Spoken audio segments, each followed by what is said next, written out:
ஓம் சாந்தி. 16/2/2026 திங்கட்கிழமை. வாணி தரும் வசந்தம். இனிமையான குழந்தைகளே, பிராணேஸ்வரன் தந்தை குழந்தைகளாகிய உங்களுக்கு உயிர் தானம் கொடுக்க வந்துள்ளார். உயிர் தானம் கிடைப்பது என்றால் தமோ பிரதானத்திலிருந்து சத்தோ பிரதானமாக ஆகுவதாகும். இச்சமயத்தில் குழப்பம், சண்டை சச்சரவுகள் உள்ளன.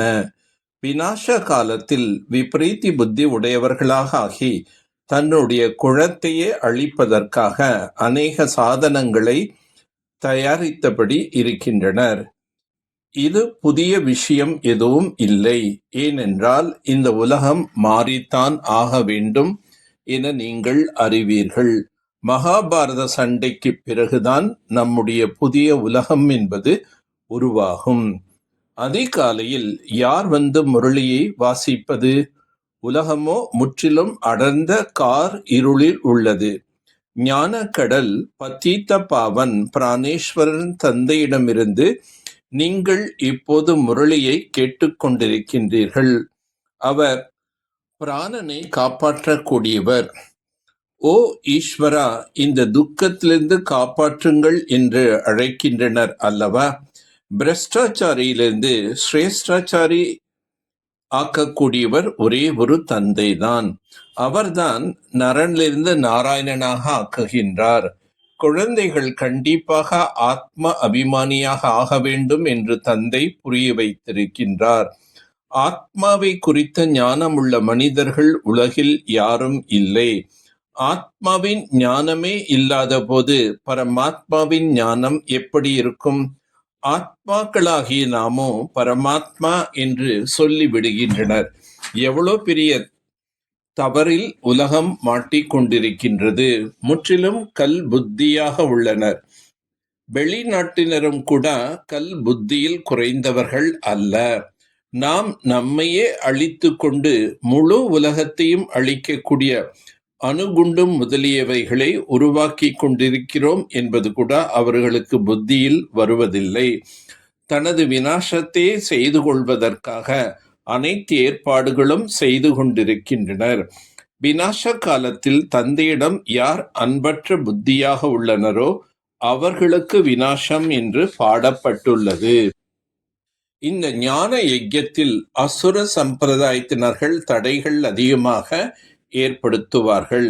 ஞானக்கடல் என்றால் கண்டிப்பாக ஞானம் கொடுப்பார் அல்லவா?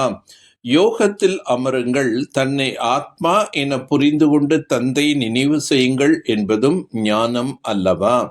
குழந்தைகளாகிய உங்களை வீட்டுக்கு அழைத்து செல்வதற்காக நான் வந்துள்ளேன். உங்களுக்கு வீட்டை பற்றியும் தெரியாது, ஆத்மாவை பற்றியும் தெரியாது. மாய் முற்றிலும் சிறகுகளை துண்டித்து விட்டது. ஆகையால் ஆத்மாவுக்கு பறக்க முடியவில்லை. ஏனெனில் தமோ பிரதானமாக உள்ளது. எதுவரை சத்தோ பிரதானமாக ஆகவில்லையோ அதுவரை சாந்தி தாமத்திற்கு எப்படி செல்ல முடியும்? விதையை நினைவு செய்வதன் மூலம் முழு மரமும் புத்தியில் வந்துவிடும். சிவ தந்தை விதையாக இருக்கின்றார். யாருடைய அதிர்ஷ்டத்தில் இருக்கின்றதோ, நிச்சயம் இருக்கின்றதோ அவர்கள் அவசியம் தந்தையிடம் ஆஸ்தி பெறுவார்கள். நிச்சயம் இல்லை என்றால் ஒருபோதும் புரிந்து கொள்ள மாட்டார்கள். அதிர்ஷ்டமே இல்லை என்றால் என்ன முயற்சி செய்வார்கள்? மனிதர்களின் தோற்றம் மனிதனாக இருப்பினும் லட்சணங்கள் குரங்கு போல் இருக்கின்றன என்று பாபா புரிய வைக்கின்றார். அனைவரின் ஆன்மீக மருத்துவர் ஒரே ஒரு தந்தை ஆவார். அவர்தான் ஆத்மாவுக்கு ஞான ஊசி போடுகின்றார். இந்த பழைய உலகம் விநாசமாக ஆகிவிடும். ஆதலால் இதிலிருந்து தன்னைத்தான் விடுபட்டவர்களாக புரிந்து கொள்ள வேண்டும். மரத்தின் வளர்ச்சியின் கூடவே வரக்கூடிய தடைகள் என்னும் புயல்களைக் கண்டு பயப்படக்கூடாது. இவைகளை கடந்து செல்ல வேண்டும். ஆத்மாவை சத்தோ பிரதானமாக ஆக்குவதற்காக தனக்கு ஞான யோகத்தின் ஊசியை போட்டுக்கொள்ள வேண்டும். தனது புத்தியின் தொடர்பை இனிமையான வீட்டின் மீது ஈடுபடுத்த வேண்டும். முதலில் நீங்கள் எனும் பாடத்தின் மூலம் கிரீடதாரியாகும் புத்திசாலி ஆகுக. பாப் தாதா தன்னை கீழ்ப்படியும் சேவகனாக சொல்வது போல, சேவகன் எனும் போதே கிரீடதாரி ஆகிவிடுகின்றனர். அவ்வாறே குழந்தைகள் நீங்களும் பணிவுடன் பிறருக்கு முன்னேற்றத்தில் வையுங்கள். பிறரை ஆசனத்தில் அமர்த்தினால் அவர் இறங்கி தானாகவே உங்களை ஆசனத்தில் அமர்த்தி விடுவார்.